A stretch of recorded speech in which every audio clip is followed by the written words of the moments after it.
welcome to part 2. We're going to now transition into holistic nutrition philosophy. And in keeping with the theme of the last statements of the last section, we're going to sort of begin to expand our minds. The most beautiful definition that I've heard for holistic goes something like the inherent interconnectedness of all things. So I realize this is a huge concept to hold, and it's essentially, like oneness. This idea that everything is connected and there is really, truly no separation between ourselves and others, between our food and our art, between our love and our creations. So this is a big ask, and I realize that it takes time and it doesn't have to happen overnight, and it's basically a lifelong work and progress. So one of the things we like to initially address is this idea of connection. So connecting these dots of the connection to myself is displayed through a value of what I put in my body. So having a deeper connection to what goes in your body will also increase the connection that you have with yourself. There's so many different avenues, as you can imagine, that we can take this conversation. But what I really want you to try and grasp here in this initial part is the connectedness of all things. The relationship to the farmer who grows our food, who selects the seed which creates the food. The relationship that the ground, the soil quality creates into the nutritional components that grow into the food. So many aspects can be included, sort of like this Buddhist concept of like following the trail of gratitude to every single thing. To here, we're really just trying to grow in awareness. So there's also a lot of really incredible philosophies that just ask us to be grateful. No matter what food is presented in front of us, whether it's like the highest quality, most boutique, nutritious, everything, we can still be grateful for whatever food is put before us, and we can give it our energy and our blessing, and that in and of itself will help raise the vibration of the food. So this concept of connectedness, our relationships, how we are in alignment or not with our relationships, how food plays a role in that as well, how we share food as a family or not, how we decide to propel ourselves within our work, how food that we eat either raises our mood and our focus and our ability to perform in a healthy way, or lowers our immunity, and it's basically selling ourselves a little short. There's so much here, but I basically want to talk about connection here in this first aspect. The second part I want to talk about is what an important role nutrition plays in the foundation of our experience.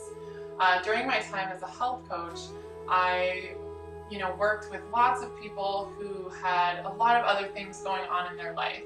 And it always, what's something that came back to me always was, until we can get the foundation of daily nutrition sort of stabilized, there would be huge pitfalls in any other sort of rungs of the ladder, if you will. I use the analogy of Maslow's hierarchy of needs, and sort of like food being at the base of that.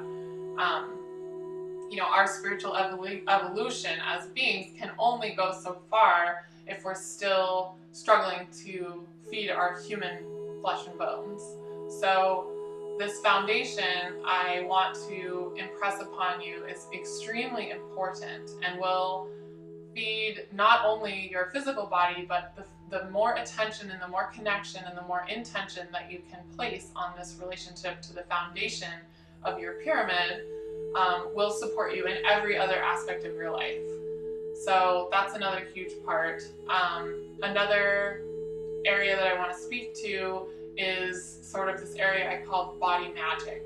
So the body is a miraculous vessel, right? So it's this incredible healing machine that is programmed constantly to take what it's given and use it to optimize your experience in your body, to promote immunity, to help you heal, different damage that can happen throughout our life and experiences, injuries, all sorts of different, chronic situations that can happen.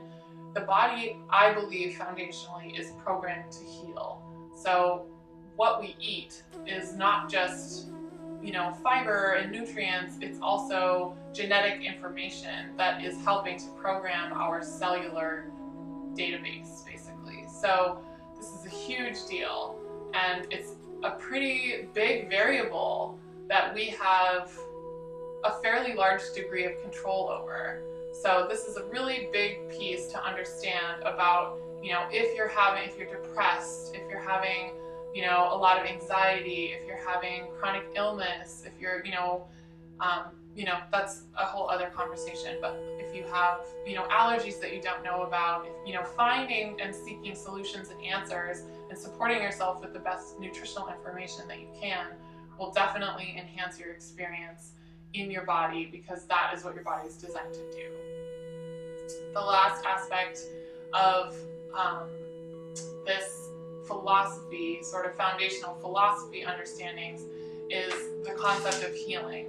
So we have this term healing that we use, towards ourselves, but it's also, there's this multi-level healing that I want to speak to when we are engaged more deeply with our food. I call it a food practice. Like, you have a yoga practice, you have a meditation practice, we have our food practice. And that's something that we have to attend to every day, whether we like it or not. And I know there's many people who would rather just take a pill or make it go away or drink all liquefied meals just so they don't have to think about it. But this is really a deep, practice. So with our intention, we can, yes, of course, heal our physical bodies, but our relationship to our food can also bring healing to our agricultural systems, our food systems, the people who are growing our food, the systems that we are supporting with our dollars towards healing the system or continuing to degrade and devalue human life. So this is sort of the next, more advanced level that I'm still really just getting into, but this sort of social justice and food justice as spiritual practice, and a very important integration of our food life and experience. Now we're moving on to part 3, where we're going to get a journal and some kind of pen or pencil to write with. And I would love for you to, after I ask you the question and give you the prompts, I'd love for you to pause the video and maybe set a timer for 8 to 10 minutes. I want you to try and sink in, maybe light a candle, burn some incense, allow yourself to really drop in.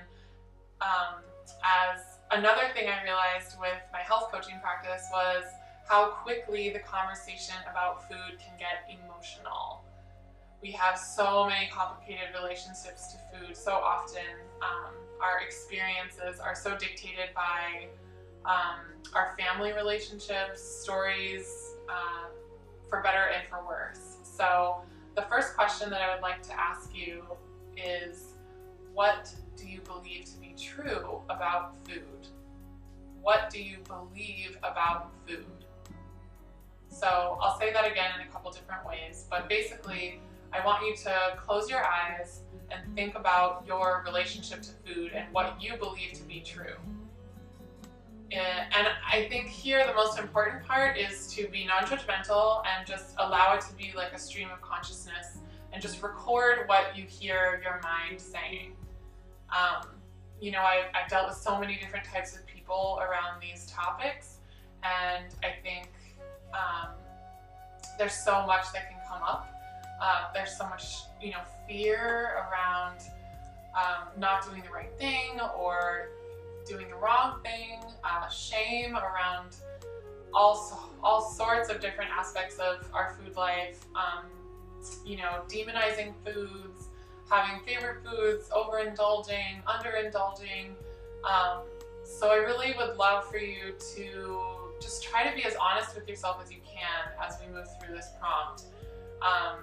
Not because I want you to relive any kind of traumas that you have around your food life, but more to shine a light on these areas, because the more raw, the more real, the more emotional the answers are, this is our signpost to where the work really is. So go ahead and pause the video, give yourself a few minutes, maybe put on some nice music, something that will make you feel inspired to write, and we'll see you on the other side. Okay, so welcome back. I know that that can be a little bit heavy lifting feeling, but this is the kind of work that really pays dividends, and sometimes we're required to look into our darkness in order to find the things that are lingering there that are asking for our attention.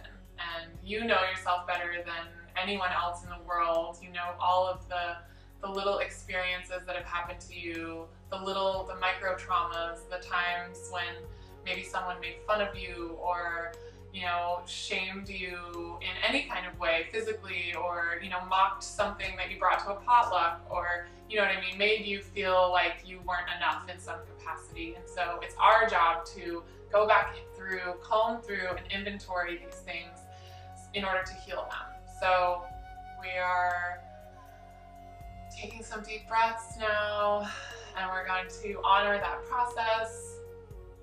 Know that it's there for you to reflect on as you move forward in your food journey, and identify for you some of the areas of work that we have. And yeah, know that I'm here if you have any questions or would like support in any way. You can always reach out. So that being said, we're going to go ahead and move forward with our recipe section and give you some really beautiful, nourishing, tonic drinks that you can make very easily any time of day whenever you feel like you need a little lift.